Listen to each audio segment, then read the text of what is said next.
Hey guys, welcome back and happy Monday. All right, guys, so you know that we kicked off our morning the right way by doing our normal wake up and Adam at 9:30 that we do Monday through Friday.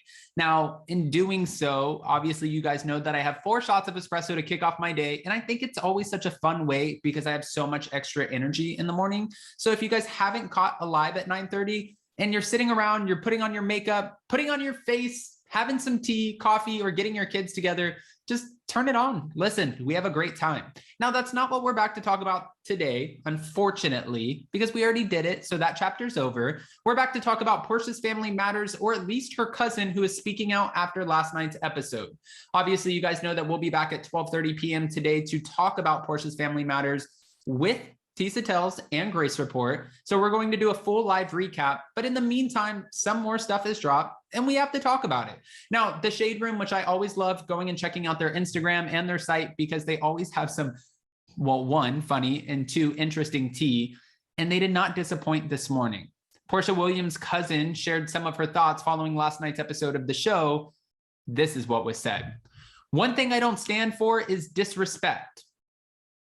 Okay.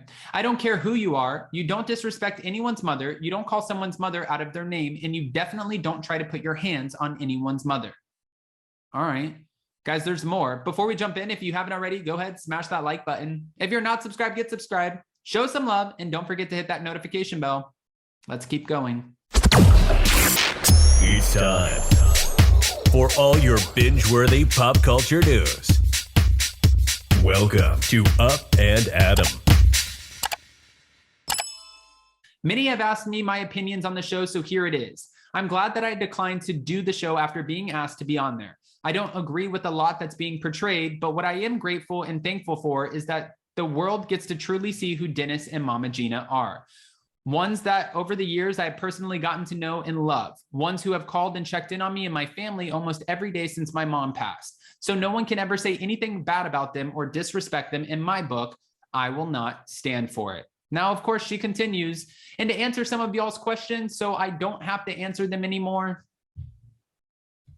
Go ahead, answer the questions. Was I asked to be on the show? Yes, but I declined simply because I knew initially they wanted to create a fake narrative that Porsha has a village that agrees to all of her bullshit, and she doesn't. Do you still talk to Porsha? Nope. After not hearing from her or Diane since my mom passed and then months later asked to do a show, absolutely not. I'm not a seat filler.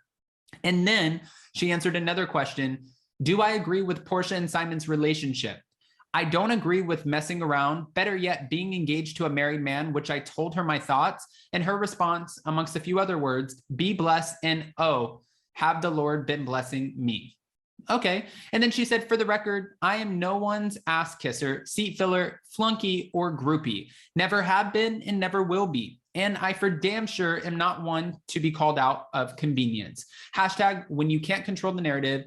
Hashtag there lies the truth. Hashtag I said what I said. Okay. And she ended that off by saying, and lastly, anyone who agrees or condones that behavior, I want no parts. My parents raised me better than that. Now, again, getting back to it, we know that Porsha's family matters has been a little messy this season, and there's a lot to debunk from last night's episode. Obviously, this is another physical altercation in the books for Porsha.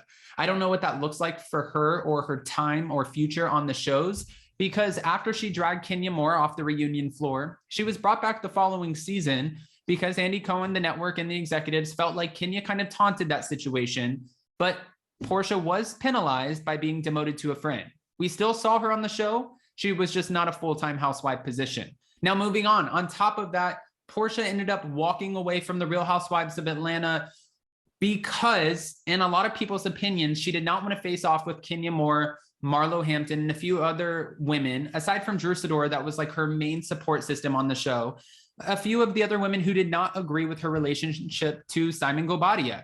And people were going to be there to call her out. Marlo and Kenya were calling her out when Fallon was vocal about their split. And then when Porsha posted the photo of her, Dennis, and Simon, there was a lot of interesting press on this situation. Obviously, we know that because we broke the Fallon interview and the Shade Room ran with it. Wendy Williams ran with it. I mean, it was a big deal. So the way that I'm trying to dissect this is it looked like Porsha tried to take control of the narrative and portray herself and her family the way that she wanted them to be seen. I don't think that she thought she would have a moment where she would be snagging the boom mic out of somebody's hand, lunging at Mama Gina, trying to get in physical altercations, popping Dennis.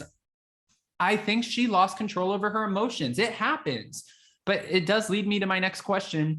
How many times can that happen before Bravo looks at this like it's a little bit of a liability? Even though it's with her own family, yeah, we get it. But we saw her get into a physical altercation with Cynthia Bailey on the boat, Kenya Moore. She allegedly dragged some woman behind the Christmas party in the back alley. And now we have this moment on Porsha's Family Matters.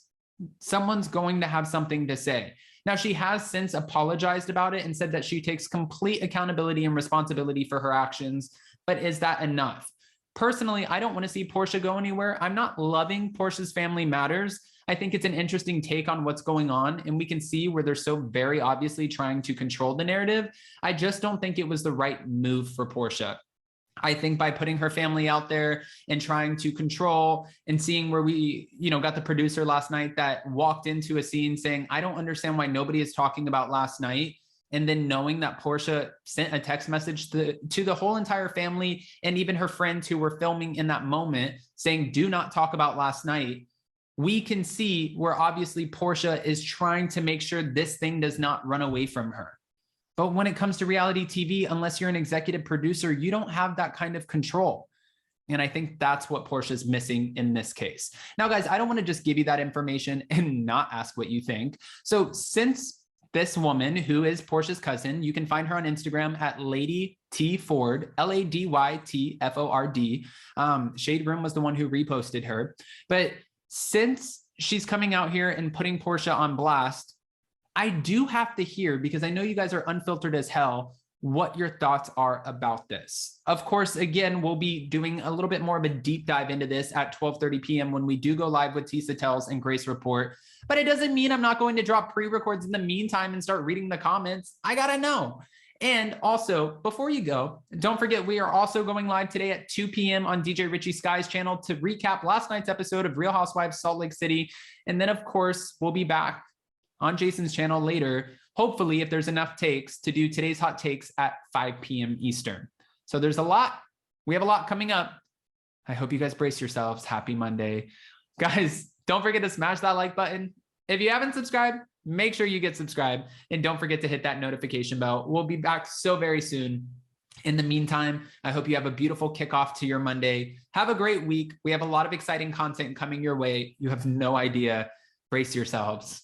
Adam might be going out of town. We'll see. Love you guys. See you soon. Bye.